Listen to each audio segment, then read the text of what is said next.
Chapter 1. Robin Hood becomes an outlaw. Robin Hood was born near the end of the 12th century. His real name was Robert. He was the son of the Earl of Huntingdon. At that time, England had many problems. King Richard was away on a crusade in the Holy Land. He was away many years. His brother John became king. He was a cruel and greedy king. His men were arrogant and brutal. The poor people of England suffered a lot. They paid very high taxes to King John and his sheriffs. Many families died of hunger. One day, the cruel sheriff of Nottingham killed Robin's father and took away his lands. Young Robin lost his father, his home, his lands, and all his possessions. He escaped to Sherwood Forest with his loyal servants. They decided to live as free men in the forest. They didn't want to be slaves of King John. However, the king considered them outlaws. When Robin and his men reached Sherwood Forest, they sat down to rest. Robin Hood smiled at his loyal servants. Then he said to them, "My friends, Sherwood Forest is our new home. Now we are free, but we are outlaws. Everyone in the kingdom is against us. Master, we are not afraid because you are with us," said Much. "Yes, I will stay with you, but you must do what I tell you. We must not become robbers. We must never harm the poor, the old, women, or children. We must respect and protect them. We take only from rich merchants, noblemen, and fat churchmen. Here is my plan. When rich travelers come into Sherwood Forest, we invite them to eat with us. Then, they must pay for their food. They must give us half of everything they have. We then give this money to the poor. Do you promise to do what I tell you?" "Yes, we do," they cried. Robin and the outlaws lived in caverns in the forest. The caverns were a perfect hiding place. They were warm and dry in the winter. In the summer, they were cool. They were happy in the forest. They all wore green clothes and carried bows and arrows. Robin had a horn to give signals. Soon, other honest men joined the outlaws of Sherwood Forest: Nat, Will Scarlet, and others. The outlaws were excellent archers. Robin Hood became the best archer in the region. In the forest, Robin and his men practiced with their bows and arrows. Chapter 2. Robin meets Little John. One day, Robin came to a stream with a small bridge. When he began to cross it, he heard a loud voice say, "I want to cross the stream first." Robin turned around and saw an enormous young man. He was very tall. "No, I was first," answered Robin. "Can you push me off the bridge?" asked the enormous man. He was holding a wooden staff. Robin cut a long branch from a tree and made a staff. Then he began to fight on the bridge. Robin was fast and light, but soon the enormous man pushed Robin into the water. He was very strong. The enormous man laughed. Then he pulled Robin out of the water. Robin started to laugh too. "You are an honest fighter," said Robin. "What is your name?" "My name is John Little. I am an honest man. I fought with good King Richard's men in the Holy Land. I made King Richard's sword and the swords of his men. He is a great king. But his brother John is cruel and greedy. I don't want to serve King John. I am looking for Robin Hood. I want to join his outlaws." "Welcome to our merry company of outlaws. I am Robin Hood," said Robin, smiling. "A friend of King Richard is a friend of mine." John Little was very surprised. Then the two men embraced and became good friends. "Now that you are an outlaw, you must change your name. Your new name is Little John." Robin took Little John to the secret hiding place in the forest. The outlaws welcomed Little John with a big meal. Little John was an expert sword maker. Soon, every outlaw had a new sword. The outlaws liked Little John because he was friendly and kind. At night, everyone sat around the fire and listened to his stories. He told them about his adventures in the Holy Land. Chapter 3. Friar Tuck joins the outlaws.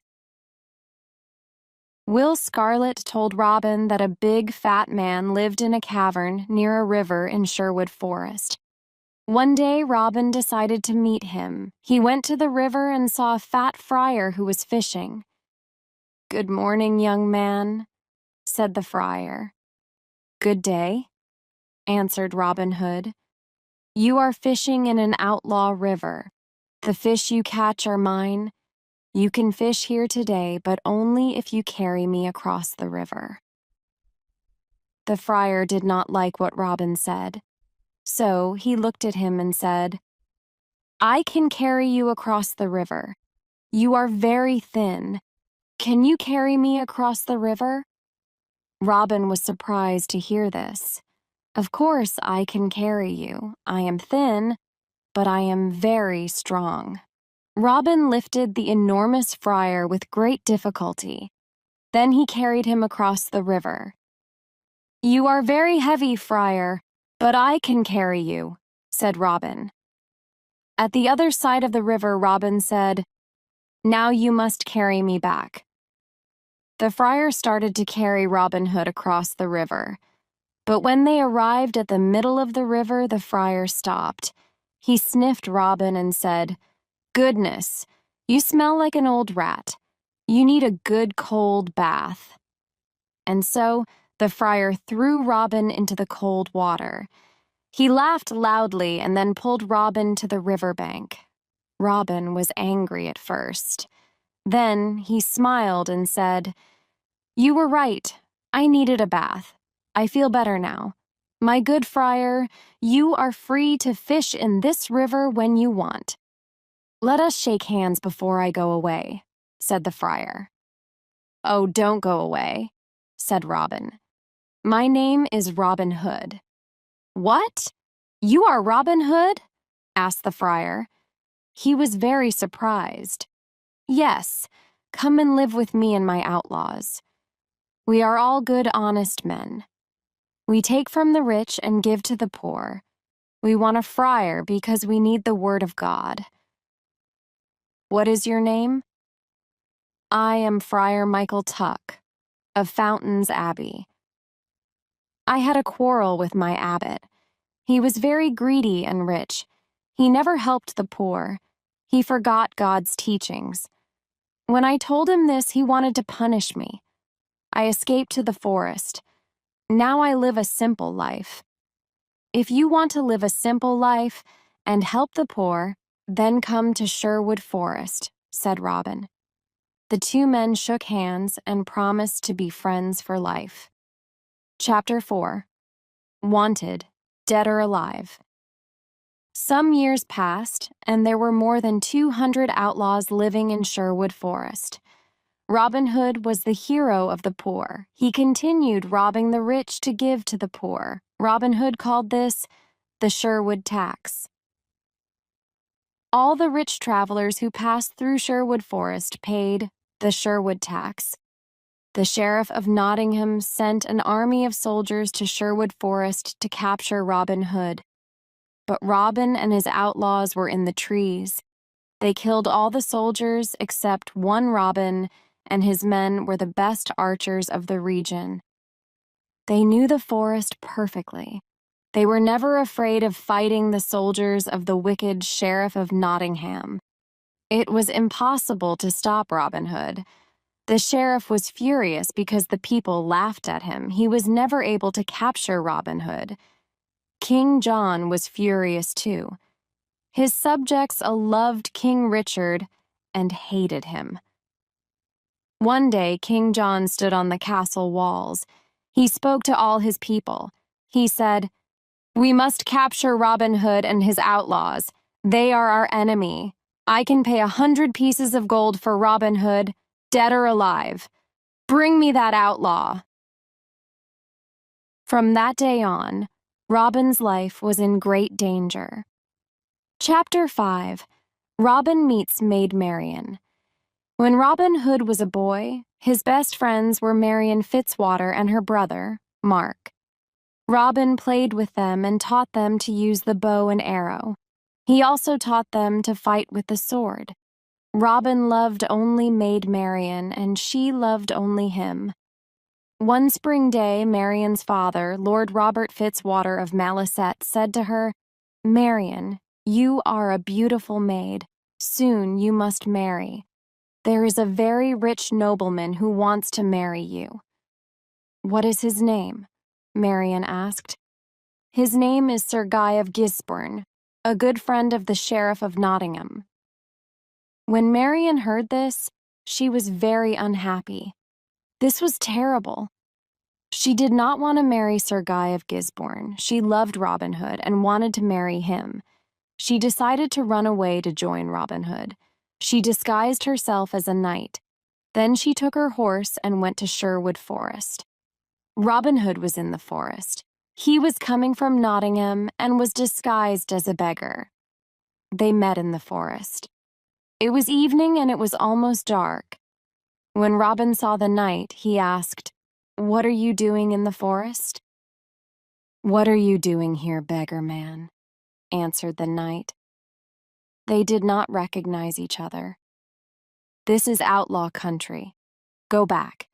You can't stay here. We don't know you." Robin said, "I cannot go back. I am not afraid of outlaws," answered the knight, taking out a sword. "I am ready to fight you."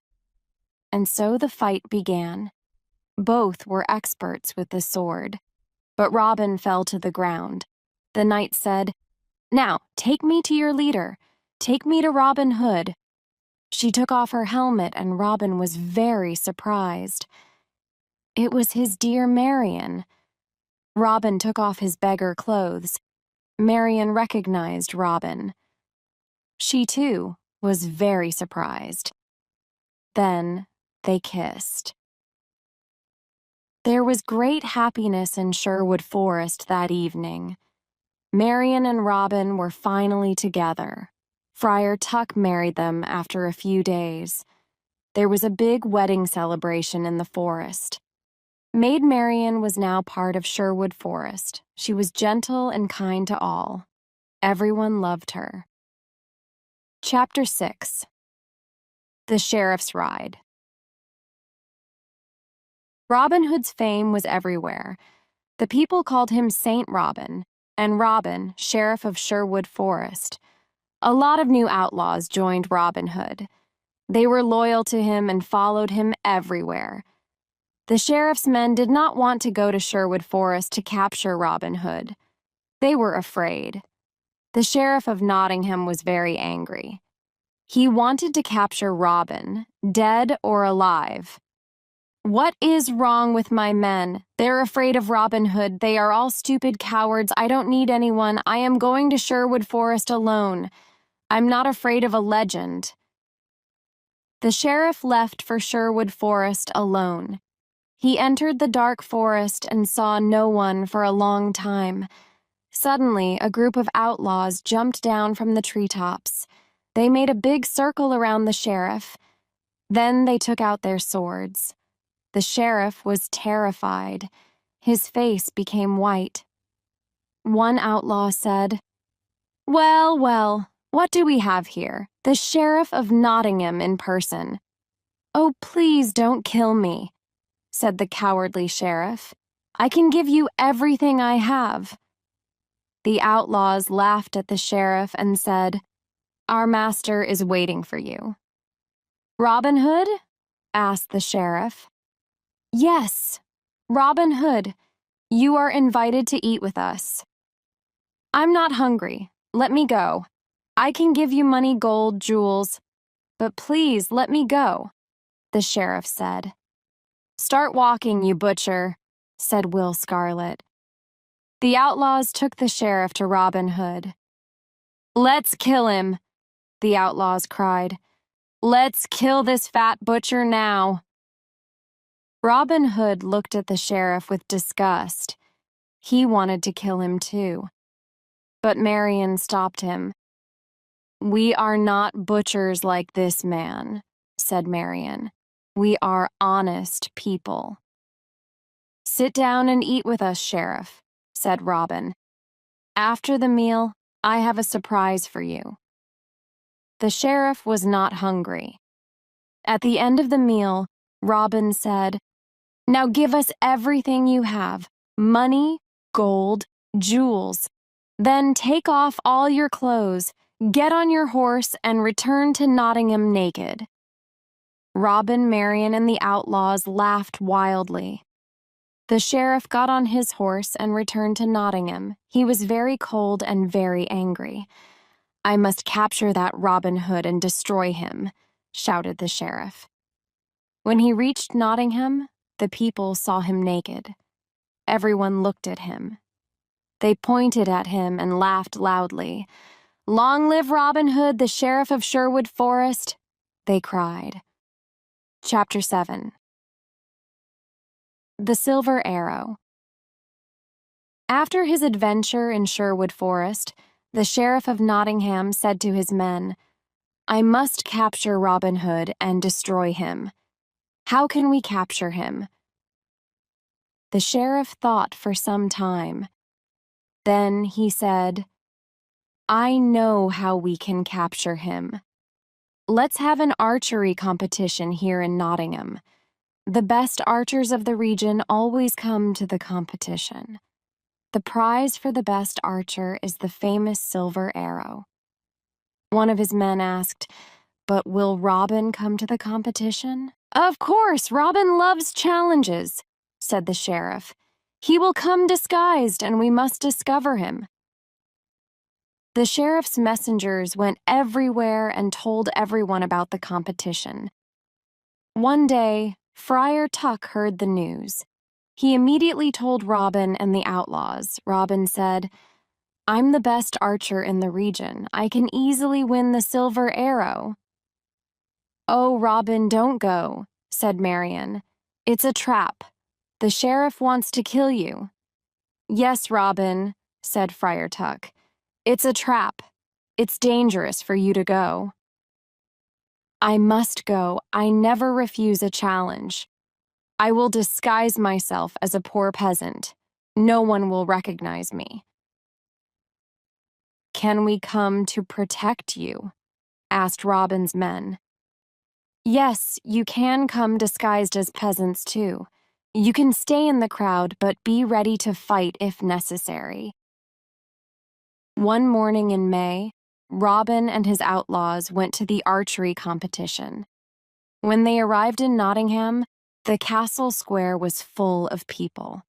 An archery competition was a special event. There were musicians, acrobats, children, lords and ladies. There were colorful flags everywhere. All around the castle square, there were difficult targets. There were many excellent archers at the contest. They all tried to hit the targets. But the best archer was the peasant in the red cloak and hood. He hit all the most difficult targets. The crowd shouted with joy. He was the winner. The sheriff was silent. He knew that the peasant with the red cloak and hood was Robin. "Guards, stop that peasant in the red cloak!" cried the angry sheriff. "He is our enemy, Robin Hood, the outlaw." The sheriff's guards ran to capture Robin. But Robin's men attacked the guards. There was a lot of fighting. Robin and his men killed or injured most of the sheriff's men. Then they quickly left Nottingham and returned to Sherwood Forest. When they arrived, they celebrated their victory. Chapter 8. Allan a Dale. Robin and Marion were walking through the forest when they saw a young man sitting near a river. He was playing a lyre and singing a sad song. "Who are you and why are you singing this sad song?" asked Robin.